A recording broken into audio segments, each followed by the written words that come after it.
ज्यांच्याविषयी माझ्या मनामध्ये प्रचंड आस्था आहे आणि ज्यांनी या निसर्गरम्य वातावरणामध्ये एक सुंदर अशी शाळा काढलेली आहे, ते या संस्थेचे प्रमुख आदरणीय नानासाहेबजी, माझ्यासोबत आलेले उद्योगपती सुभाषजी झवेर, नानासाहेब गिरासे, मनीष पाटील साहेब, शाळेचे मुख्याध्यापक, सगळे शिक्षक वृंद, पालक मंडळी आणि माझ्या गोड लेकरांनो, बरं का रे पोरांनो, आज या ठिकाणी आल्यानंतर तुम्हाला सगळं पाहिल्यानंतर, तुमचे परफॉर्मन्स पाहिले, तुमचं स्टेज करेज पाहिलं, तुम्ही लोकांनी केलेलं सूत्रसंचालन पाहिलं आणि हे पाहून मी आज खूप खुश झालेलो आहे. म्हणून एकदा तुमच्या स्वतःसाठी एकदा टाळ्या वाजवा बरं. आणि एक गोष्ट तुम्हाला सांगतो, तुम्हाला गोष्टी ऐकायला आवडतात का रे? हो म्हणा जोरात. गोष्टी ऐकतात तुम्हाला आवडेल? जोरात हो म्हणा. एकदा आपण भारत मातेचा जय जयकार करूया. करणार? बोलो भारत माता की, बोलो भारत माता की. वा, किती गोड लेकर तुम्ही, नाही का? मला आज इथे असं समाधान आहे की ग्रामीण भागामधली जी मुलं आहेत, खेड्यापाड्यातून आलेली जी मुलं आहेत, ते शहरी मुलांपेक्षा एक कडी जास्त हुशार असतात आणि ते छान परफॉर्मन्स करतात.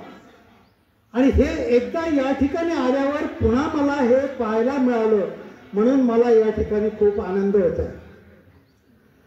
मी वेगळ्या वेगळ्या शाळांमध्ये जातो, मोठ्या मोठ्या इन्स्टिट्यूटमध्ये जातो, परंतु त्यांच्यापेक्षा ग्रामीण भागातली तुम्ही जी मुलं आहेत, तुम्ही हुशार आहेत.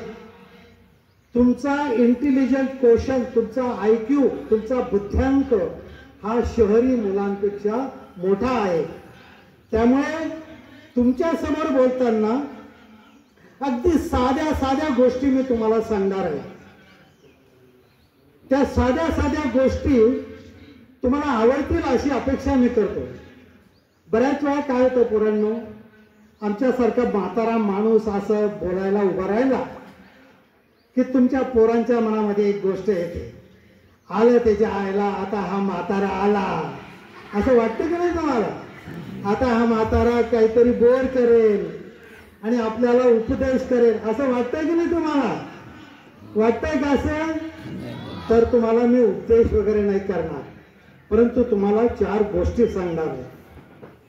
न कुछ लेने आया हूं, न कुछ मांगने आया हूं, न कुछ लेने आया हूं, न कुछ मांगने आया हूं, बस आपसे 2 बातें करने आया हूं. गौर से सुन लो मेरे दोस्तों, बहुत पते की बात आपको कहने आया हूं, बहुत पते की बात आपको कहने आया हूं. ताली बजाव यार.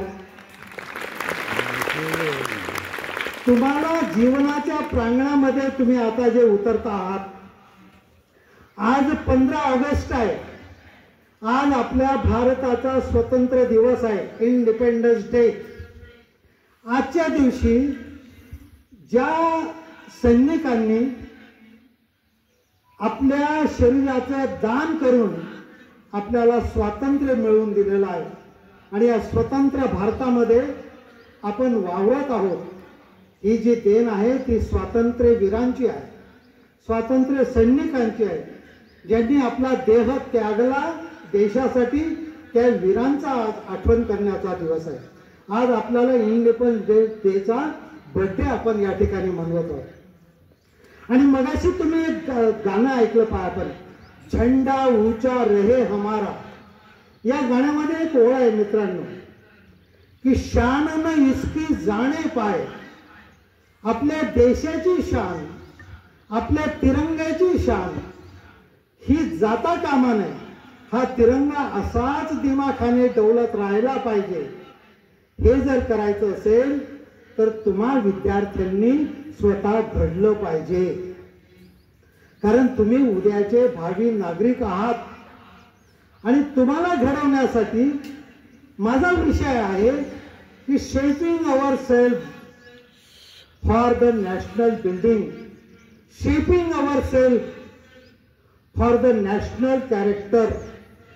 राष्ट्रीय चारित्र्य आपल्या विद्यार्थ्यांमध्ये बिंबलं पाहिजे, याच्यासाठी आपण या ठिकाणी आलेलो आहोत. राष्ट्रीय चारित्र्य म्हणजे काय ते तुम्हाला सांगतो. आता पहा, मी 100 किलोमीटरवरून या ठिकाणी आलो. मी किनगावच्या भूमीत तुम्हाला सगळ्यांना पाहिलं, ही शाळा पाहिली आणि माझ्या मनामध्ये एक चरित्र निर्माण झालं, एक इमेज निर्माण झाली. आणि ही इमेज मी महाराष्ट्रात जेव्हा फिरेल त्यावेळेस अतिशय दिमाखाने सांगेन की मी किनगावला गेलो होतो, किनगावची मुलं इतकी हुशार आहेत आणि तुमच्याबद्दल लोकांना सांगेन. तसं आपल्या भारत देशाबद्दल बाहेरच्या देशांना असं वाटलं पाहिजे की नो, इंडियन्स आर ग्रेट. मला एकाने विचारलं होतं की what is the specialisation of your Indian civilisation, की भारतीय संस्कृतीचं स्पेशलायझेशन काय आहे. त्यावेळेस मी त्यांना सांगितलं की भारतीय संस्कृतीमध्ये ही जी मुलं आहेत, ही मुलं खूपच चांगल्या प्रकारे काम करणारी मुलं आहेत. आणि ही जी राष्ट्रीय भावना, ही जी राष्ट्रीय इमेज, हे राष्ट्रीय कॅरेक्टर अगदी छोट्या छोट्या गोष्टीतून निर्माण होतं. आणि त्याच्यासाठी तुम्हाला छोट्या छोट्या 2-3 गोष्टी मी सांगणार आहे. मला माहिती आहे तुम्ही बोर होणार म्हणून मी खूप थोडा वेळ बोलणार आहे, परंतु मित्रांनो, write it down in your mind. मी जे काही सांगतो आहे हे तुमच्या मनामध्ये लिहून ठेवा, कारण हे कुठल्याही पुस्तकात तुम्हाला वाचायला मिळणार नाही, कुठल्याही गुगलवर सर्च केल्यावर हे मिळणार नाही, कुठल्याही फेसबुक व्हॉट्सअपवर तुम्हाला हे मिळणार नाही. म्हणून हे नीट लक्षात ठेवा. मी लोकांना नेहमी सांगतो, मी इकडचं तिकडचं काही वाचत नाही. पुस्तकातला हिरो नाही मी, काचेच्या कपाटात मिळणारा. पुस्तकातला हिरो नाही मी, काचेच्या कपाटात मिळणारा. दारोदारीचा भनंग फकीर मी, जे जे दिसतं ते ते सांगणार. मी जे मधासारखं कण गोळा करून आणलेलं आहे ते कण तुम्हाला देण्याचा प्रयत्न करतोय. आज 15 ऑगस्ट 2025 ची आजची ही तारीख. तुम्ही येताना जे होतात त्यापेक्षा इथून जाताना काहीतरी तुम्हाला घेऊन जायचं आहे.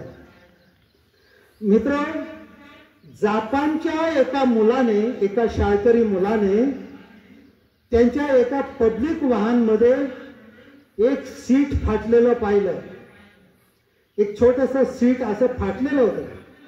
ते आज त्या मुलाने पाहिल्यानंतर दुसऱ्या दिवशी तो मुलगा घरून सुई आणि दोरा घेऊन आला आणि दुसऱ्या दिवशी त्या सुई दोऱ्याने त्याने ती सीट शिवून काढली. का शिवून काढली? की त्याच्या मनामध्ये एक राष्ट्रीय भावना होती की माझ्या देशातली ही सार्वजनिक मालमत्ता ही नष्ट होता कामा नये. गोष्ट किती छोटीशी आहे की नाही? परंतु आम्ही काय करतो, आम्हाला जर एसटीच्या गाडीमध्ये सीट फाटलेलं आढळलं तर आपण काय करतो, ते सीट उलट जास्त फाडून टाकतो. फाडतो की नाही? दुसरा येतो त्या सीट मधून स्पंज काढून घेतो. तर ही राष्ट्रीय भावना आहे का? ही राष्ट्रीय भावना आहे का? नाही. म्हणून आपल्याला राष्ट्रीय भावना आपल्याला विकसित केली पाहिजे. आता त्या जापानच्या मुलाची ही कृती कोणी पाहिली का? परंतु कोणी पाहावं म्हणून आपण चांगलं वागायचं नाही. तुम्हाला माहिती आहे का, एक निसर्गाचे CCTV चालू असतात. तुम्हाला आहेत ना तुमच्या या ग्राउंडमध्ये CCTV आहेत की नाही? हे CCTV सांगतात तुम्ही काय करतात ते. तर या निसर्गाचे CCTV प्रत्येकाकडे पाहत असतात की या शाळेचा विद्यार्थी कसा वागतो, कसा बोलतो, शाळेवर वेळेवर येतो की नाही, तो अभ्यास करतो की नाही, तो आपल्या गुरुजनांचा आदर करतो की नाही, तो आपल्या पालकांचा आदर करतो की नाही. या सगळ्या छोट्या छोट्या गोष्टी या निसर्गाच्या CCTV मध्ये कैद होत असतात. त्यामुळे कोणी पाहावं म्हणून आपण चांगलं वागायचं नाही. असं सांगायचं की मी भारत देशाचा नागरिक आहे, मी भारतीय संस्कृतीचं, भारतीय संस्कारांचं पालन करेन. हे आजच्या दिवशी तुम्ही लक्षात ठेवायला पाहिजे. आणि हे तुम्ही लक्षात ठेवावं म्हणून मी एक 7F थेअरी डेव्हलप केलेली आहे. 7 अप ते प्यायचं 7 अप नाही बरं का. काय केलंय मी? 7F theory. बोला एकदा. 7F theory. ते 7F काय असतात ते तुम्हाला मी सांगणार आहे. आणि त्याच्याने विद्यार्थी कसा घडतो हे तुम्हाला पाहायचं आहे आणि त्याप्रमाणे तुम्हाला घडायचं आहे. चीन मधली मुलं अतिशय शिस्तीचं पालन करतात. ते रेल्वेमध्ये चढताना, जिनावर चढताना रांगेने आपल्या पुढे उभे असतात. का उभे असतात? की त्यांच्या अंगामध्ये ती शिस्त बनलेली आहे की कुठेही जाऊन मी गर्दी करणार नाही, मी रांगेत उभा राहील. ही शिस्त बिंबवण्यासाठी ही शाळा, हे शिक्षक तुम्हाला संस्कार करत असतात. आणि या कार्यक्रमाच्या माध्यमातून विजय नानासाहेब पाटील सारखे संस्था चालक, या शाळेतले मुख्याध्यापक आणि शिक्षक हे आमच्या सारख्या लोकांना तुमच्या पुढे सांगायला आणतात. हे सगळेजण तुम्हाला संस्कार सांगतात, परंतु कोणीतरी बाहेरून येऊन जेव्हा संस्कार सांगतो त्यावेळेस ते जास्त बिंबत असतं. तर त्याकरता आपल्याला छोट्या छोट्या गोष्टीतून घडायचं आहे. आपण ग्रामीण भागातून आलेलो आहोत, आपल्यामध्ये एक न्यूनगंड निर्माण होतो. मी परवा तुमच्या सरांना सांगितलं की मी 1978 साली MPSC परीक्षा पास झालो, मी रेल्वे सर्व्हिस कमिशनची परीक्षा पास झालो, मी बँकिंग रिक्रुटमेंटची परीक्षा पास झालो, परंतु पुढे जाऊ शकलो नाही. त्याचं कारण हे की ग्रामीण भागातल्या आपल्या मनामध्ये न्यूनगंड असतो. तो न्यूनगंड काढायचा आणि तो न्यूनगंड काढून मी जो शिकार झालेलो आहे ते माझी बालक तसे शिकार होऊ नयेत. तुम्ही खूप मोठे व्हावेत, तुम्ही खूप नाव कमवावं, तुम्ही इतके मोठे व्हावेत की तुम्हाला जर कोणी विचारलं की तू कुठल्या स्कूलचा विद्यार्थी आहे, त्यावेळेस तुम्ही अतिशय दिमाखाना सांगायचं, I am the student of English medium school Kingaon. काय सांगणार? I am the student of English medium school Kingaon. असं काम करा, ऐसा काम करो कि नाम हो जाए और ऐसा नाम करो कि काम हो जाए.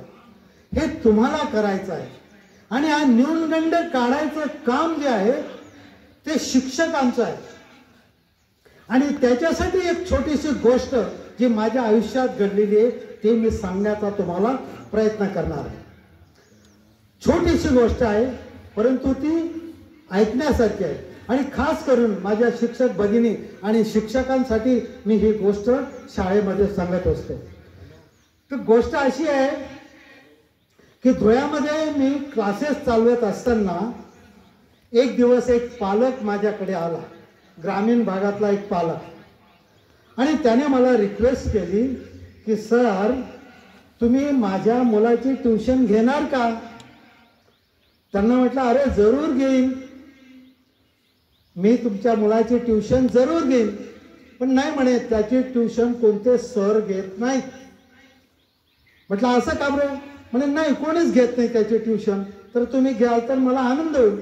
अरे म्हटलं मला जरूर घ्यायला आवडेल.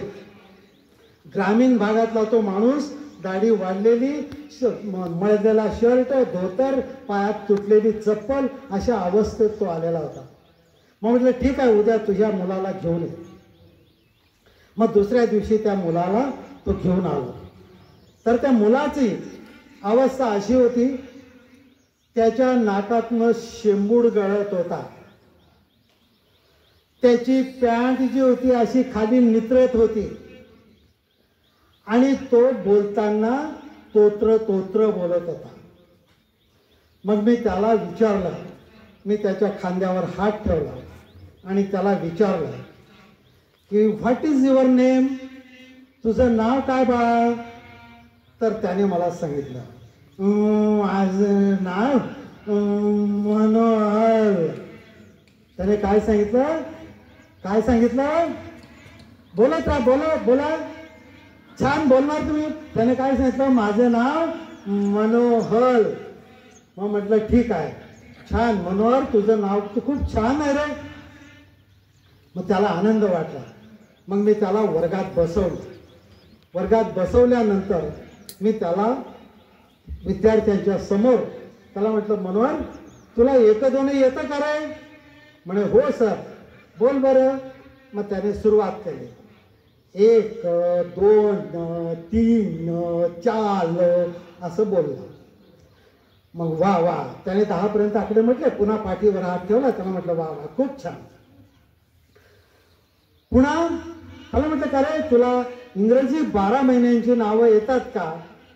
मग त्याने 12 महिन्यांची नावं सांगायला सुरुवात केली. जानेवारी, जानेवारी, हे असं बोलताना तो नाकातला शेंबूड पुसायचा, त्याची चड्डी अशी खाली नितरायची, ती अशी वर ताणायचा, आणि विचित्र मुलं हसायचे. मग म्हटलं ठीक आहे रे, वा वा, छान, जानेवारी. आता पुढे बोल. मग पुढे त्याने सांगितलं,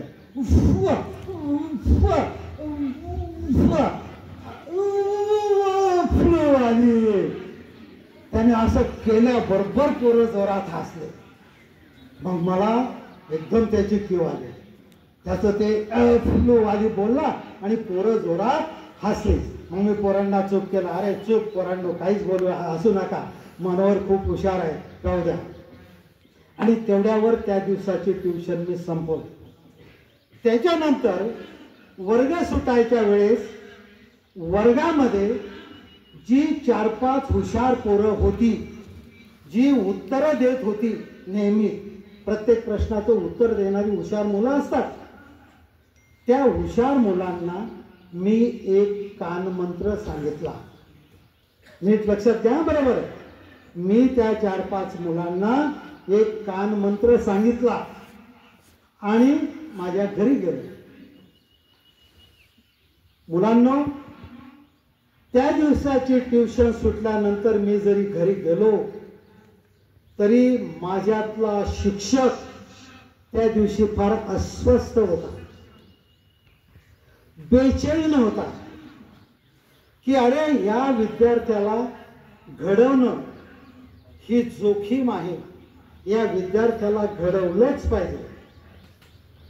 जसं 1 ऑगस्टला तुम्ही एक लोकमान्य टिळकांच्या पुण्यतिथीला लोकमान्य टिळकांची सिंहगर्जना तुम्ही करतात, सांगतात ना, स्वराज्य हा माझा जन्मसिद्ध हक्क आहे आणि तो मी, बोला, तो मी मिळवणारच. स्वराज्य हा माझा जन्मसिद्ध हक्क आहे आणि तो मी मिळवणारच. ही जी सिंहगर्जना त्यांनी केली, तशी मी माझ्या मनामध्ये सिंहगर्जना केली की वाटते ते झालं तरी चालेल, पण या मनोहरला मी घडवेल, या मनोहरला मी घडवेल. आणि त्याप्रमाणे दुसऱ्या दिवशी मनोहर शाळेत आला. परंतु तत्पूर्वी मी त्या मनोहरच्या घरी गेलो, त्याचा पत्ता विचारत गेलो.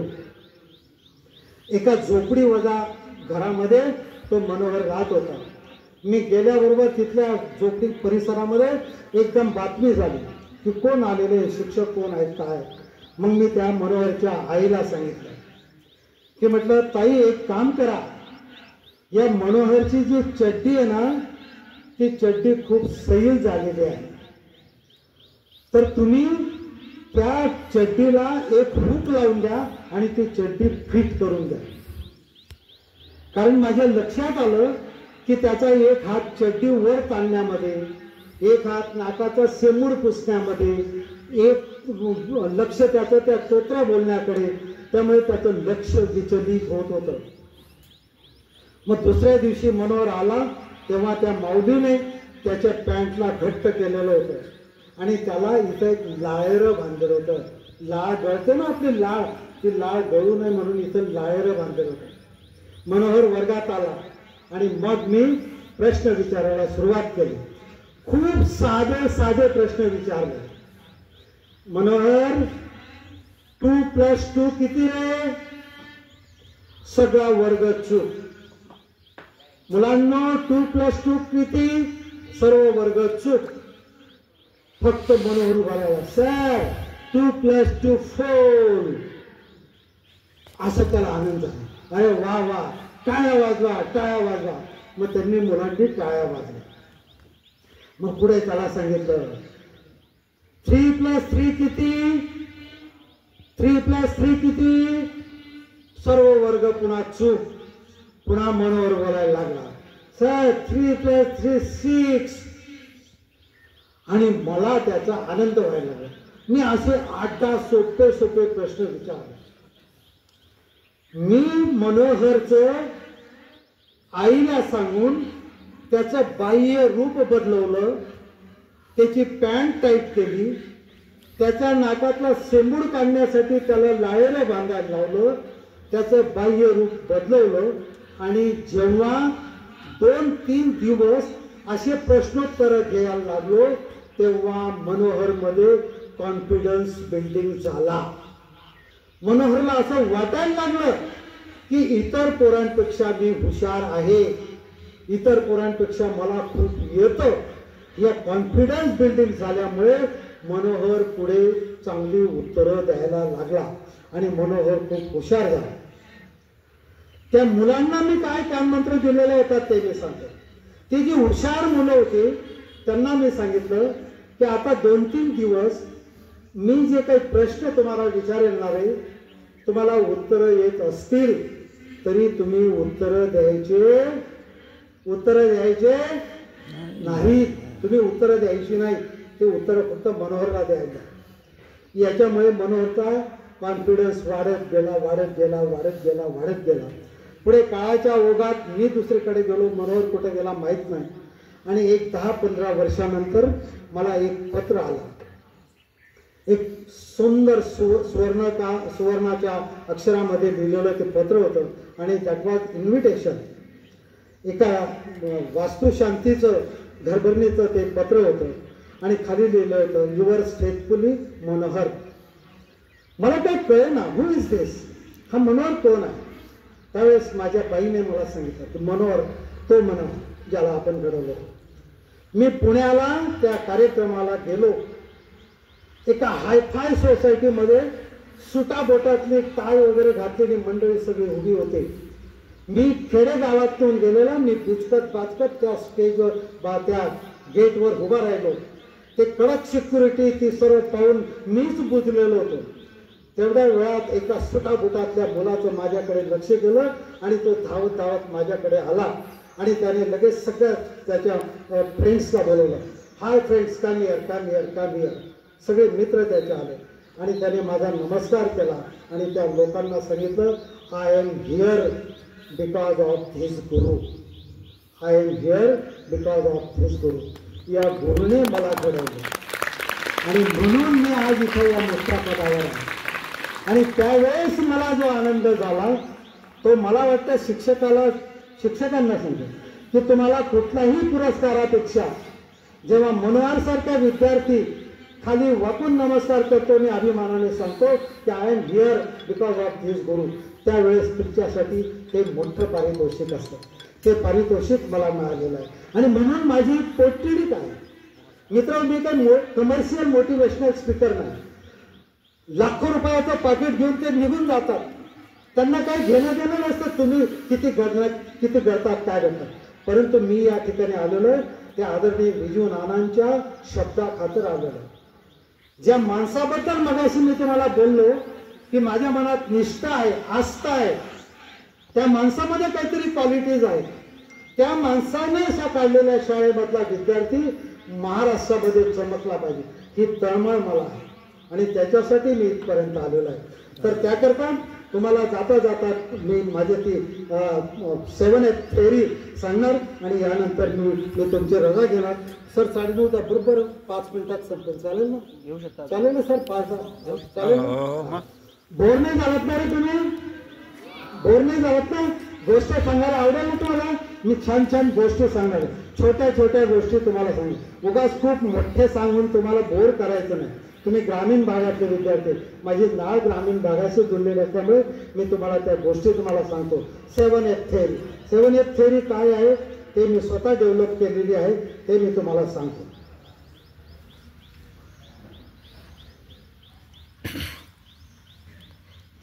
The first F stands for friend.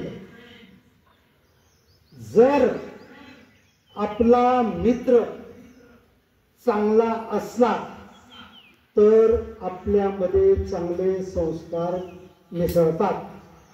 A friend in need is Indeed.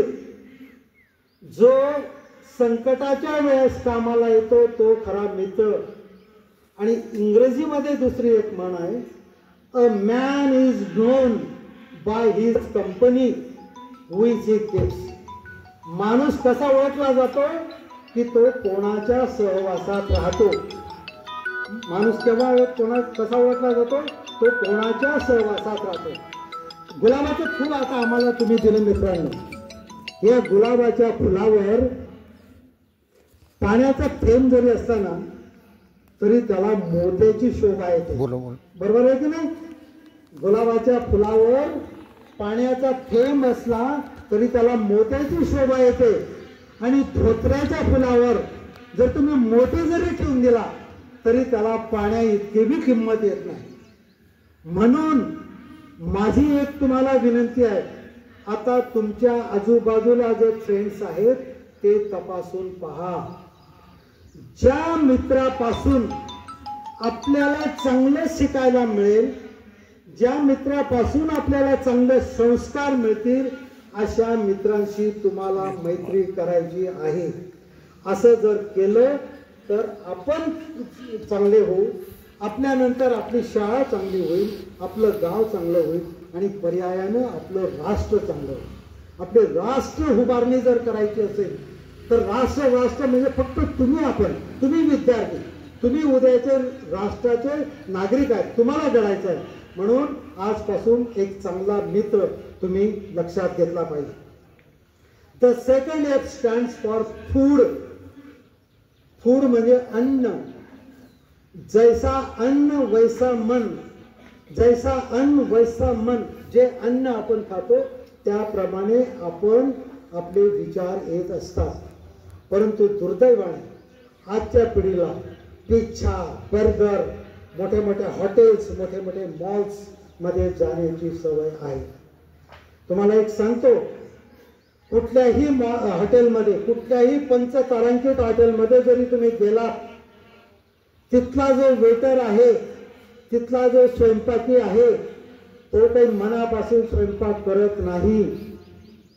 त्याला बिचाऱ्याला काम असतं, त्याला पगार मिळवायचा असतो, मालकाचा धाक असतो, म्हणून तो जो काम करतो त्याच्यामध्ये प्रेम नसतं.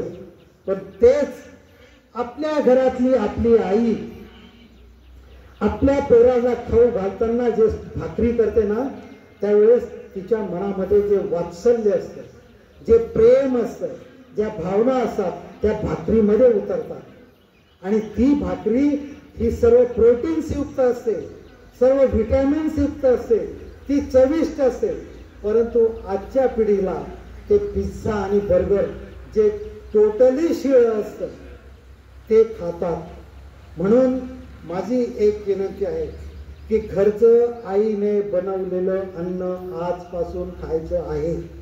The second F stands for food, म्हणून फूडवर तुम्ही लक्ष दिलं पाहिजे. थर्ड एफ स्टँड्स फॉर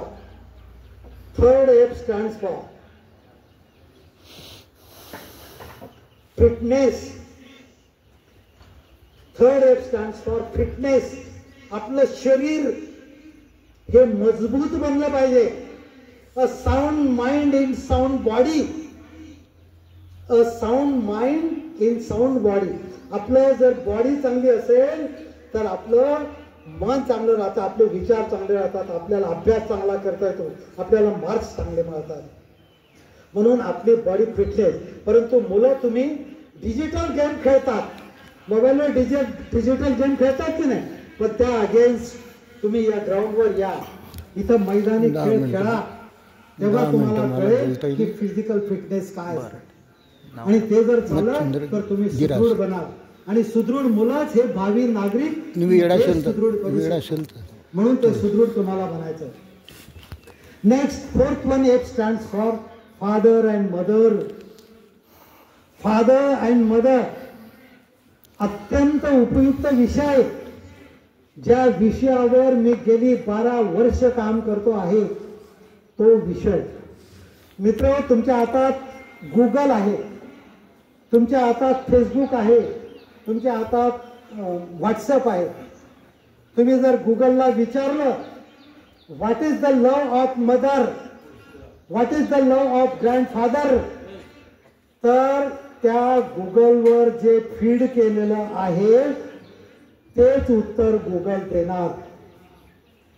परंतु तुम्ही जर रोज आपल्या आई वडिलांच्या सान्निध्यात राहिले, आपल्या आजीच्या मांडीवर डोकं ठेवून झोपले, तुम्ही आजीच्या मांडीवर डोकं ठेवलं आणि आजी जेव्हा त्या मायेने तुमच्या डोक्यावरून हात फिरवेल त्यावेळेस तुमच्या ज्या मनामध्ये फिलिंग्ज असतात त्या फिलिंग्ज तुम्हाला कोणत्याही डिजिटल जगात मिळणार नाहीत.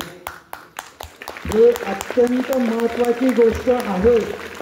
ते जे प्रेम आहे, आईचं प्रेम, बापाचं प्रेम, आजीचं प्रेम, आजोबाचं प्रेम, हे खूप महत्त्वाचं आहे.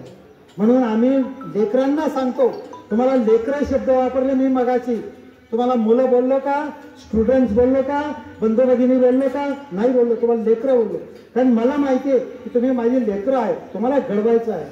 आणि म्हणून आम्ही मुलांमध्ये एक संस्कार रुजवतो की अरे बाबा रे, शाळेत घरून तू शाळेत येशील तेव्हा आपल्या घरातल्या आईला, वडिलांना, आजीला, आजोबाला बाय म्हणा, बाय आजी, बाय आजोबा, एवढीच अटॅचमेंट ठेवा. आणि शाळेतून घरी जाल तेव्हा हाय म्हणा, हाय आजी, हाय आजोबा, हाय बाबा, हाय मम्मी, हे म्हणत राहा. ही हाय अँड बाय थेरी खूप महत्त्वपूर्ण आहे. ही अटॅचमेंट जर असली तर आपली भारतीय संस्कृती खऱ्या अर्थाने अबाधित राहते. संपूर्ण जगभरामध्ये भारत देशाचा डंका मिरवला जातो, भारत देशाच्या संस्कृतीला मानलं जातं. त्याचं कारण एक आहे की आमचे भारतीय सुपुत्र आपल्या आई वडिलांची, आपल्या आजी आजोबांची कदर करतात. म्हणून तो fourth one is father and mother. त्यांचं प्रेम तुम्ही लक्षात ठेवा, त्याकरता तुम्ही ऐकत राहा. मी जेव्हा कॉलेजच्या विद्यार्थ्यांपुढे जातो, 8 दिवसापूर्वीच माझं एका कॉलेजला लेक्चर होतं बरं का सर, कॉलेजच्या पोरांपुढे माझं लेक्चर होतं ताईंनो. मी त्या पोरांना सांगितलं, अरे हमारे सफेद बालों पर मत जाओ, हमारे सफेद बालों पर मत जाओ, ये भी कभी काले थे, आज हम बूढ़े दिख रहे हैं, लेकिन हम भी कभी दिल वाले थे, हम भी कभी दिल वाले थे. आम्ही सफेद दिसलो, आम्ही मॅच्युअर्ड आहोत, आम्ही गुगल्स आहोत, आम्ही रेडी रेटनर्स आहोत, परंतु दुर्दैवाने आपल्या घरामध्ये आपल्या आजी आजोबांचं महत्त्व पिढीला राहत नाही. म्हणून आमचा हा प्रयत्न आहे. थर्ड वन, पाचवा F stands for fix the goal. आपलं गोल, आपलं ध्येय हे फिक्स केलं पाहिजे. तुम्हाला जर इंजिनियर बनायचं असेल तर आतापासून ठरवून ठेवा की मला इंजिनियर बनायचं, मला डॉक्टर बनायचं. आपल्याकडे काय होतं माहिती आहे का, आई म्हणते माझ्या बाळाने इंजिनियर बनलं पाहिजे, बाप म्हणतो माझा पोरगा डॉक्टर बनलं पाहिजे, आणि या ओढाताणमध्ये तो डॉक्टरही बनत नाही आणि इंजिनियरही बनत नाही आणि मग तो कुठल्या तरी किराणा दुकानावर पुढ्या वाढायचं काम करतो. म्हणून फिक्स द गोल, एखाद्या गोलवर लक्ष ठेवायचं आणि त्या गोलवर हे करायचं. अर्जुनाने जेव्हा त्या द्रोणाचार्यांनी विचारलं की बाळा समोरच्या झाडावर तुला काय दिसतं, अर्जुनाला झाड दिसत नव्हतं, पानं दिसत नव्हते, पोपट दिसत नव्हता, त्याला दिसत होतं फक्त पोपटाचा डावा डोळा. कारण त्याचं एम फिक्स होतं, त्याचं गोल फिक्स होतं की मला तो डोळा छेदायचा आहे.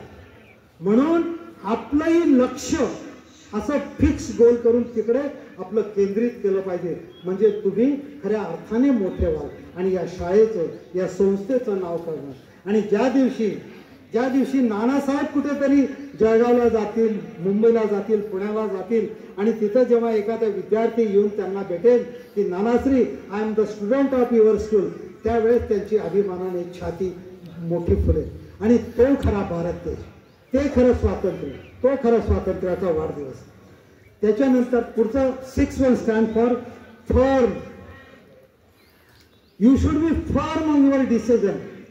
Take decision, take firmly. Nanasaheb आयुक्त असताना त्यांनी डिसिजन घेतलं की मला या संस्थेमध्ये विद्यार्थी घडवायचे आहेत. Firm decision, what ever it may, किती अडचण येऊ द्या, मी पहिला येईनच असं जरी तुम्ही ठरवलं, मी मोठा साहेब होईनच असं जर ठरवलं आणि त्याच्याशी एकनिष्ठ राहिलात तर तुम्ही नक्की मोठे होणार. म्हणून तुम्ही नक्की मोठं व्हावं याच्यासाठी या ठिकाणी मी आलेलो आहे आणि याच्यासाठी माझी ही काळपात आहे. आणि last one is very important, fashion and fast driving. हा शेवटचा मुद्दा जो आहे हा माझा फक्त फॅशन पुरता मर्यादित होता. म्हणजे काळानुसार जसा काळ बदलतो तसं माणसाने बदललं पाहिजे. आता काळ बदललेला आहे. कालाय तस्मै नमः, कालाय तस्मै नमः. जसा काळ बदलतो तसं आपण नमन केलं पाहिजे. त्याप्रमाणे तुम्ही फॅशन करणार आणि अपडेट असायचं. आपला ड्रेस जो आहे ना आपली पर्सनॅलिटी सांगत असते, आपला ड्रेस पर्सनॅलिटी सांगत असते. मी किनगाव शाळेचा विद्यार्थी आहे म्हटल्यानंतर बाहेर असा चमकला पाहिजे. बाजारात गेल्यानंतर कोणीतरी म्हटलं पाहिजे yes this is the student of Kingaon school, की इतकं अपडेट राहायचं पाहिजे. त्या फॅशनप्रमाणे आपल्याला शोभेल, आपल्याला रुचेल, आपल्याला पचेल अशा पद्धतीची फॅशन करायची. अदरवाईज इतरांचं अनुकरण करून काहीतरी वेडी वाकडी जर फॅशन केली तर तुम्हाला यश मिळणार नाही. आणि तो शेवटचा मुद्दा जो मी तुम्हाला सांगितला तो सांगतो. तो मला 4 दिवसापूर्वी एका पोलीस खात्यातल्या DYSPने सांगितलेला आहे, जो अत्यंत महत्वाचा आहे. तो खूप लक्षपूर्वक ऐका. त्यांना जेव्हा मी सांगितलं की I am going to the Kingaon school आणि I am teaching something to the students, त्यावेळेस त्यांनी मला सांगितलं की हा मुद्दा बापूसाहेब तुम्ही घ्या, तो म्हणजे फास्ट ड्रायव्हिंग. आजची पिढी आपल्या ताब्यातलं वाहन अतिशय वेगाने चालवतात आणि वेगाने चालवून स्वतःचा जीव धोक्यात घालतात. मित्र, आपले आई वडील आपल्यासाठी खूप झटत असतात रे, तुमच्यावर खूप प्रेम करत असतात. उद्या जर तुम्ही अपघातात तुमचं काही बरं वाईट झालं तर त्यांच्या मनावर काय बितेल? आपल्या आईवडिलांना दुःख द्यायला तुम्हाला आवडेल? आपल्या आईवडिलांना दुःख द्यायला आवडेल तुम्हाला? नाही, कारण ते तुमचं खूप चांगल्यासाठी प्रयत्न करत असतात. जगात कोणीच आईवडिलांच्या पेक्षा मोठे नसतं. म्हणून सुरक्षित गाडी चालवणं, फास्ट ड्रायव्हिंग चालवणं ही फॅशन नाही आहे. म्हणून सुरक्षित गाडी चालवून तुम्ही स्वतःला सुरक्षित करा, तुमच्या आईवडिलांना आनंद द्या. एवढी काळपात या ठिकाणी मी तुम्हाला सांगतोय. मित्र, पुन्हा एकदा मी तुम्हाला खूप खूप शुभेच्छा देतो. या स्वातंत्र्य दिनाचा शुभेच्छा देतो. ह्या भारतीय पताका, ह्या भारतीय तिरंगा संपूर्ण जगामध्ये असाच फडकत राहायचा असेल तर तुम्ही मुलांनी असे आदर्श नागरिक झाले पाहिजेत, तुम्ही आदर्श विद्यार्थी झाले पाहिजेत. खूप मोठे झाले पाहिजेत, या शाळेचं नाव केलं पाहिजे, या शिक्षकांचं नाव केलं पाहिजे, एवढी तुमच्याकडून अपेक्षा करतो. आणि मी ज्या छोट्या छोट्या कृती तुम्हाला सांगितलेल्या आहेत त्या कृतींवर तुम्ही अंमलबजावणी करावं असं मी तुम्हाला प्रार्थना करतो आणि या ठिकाणी माझे विचार थांबवतो. जय हिंद, जय हिंद.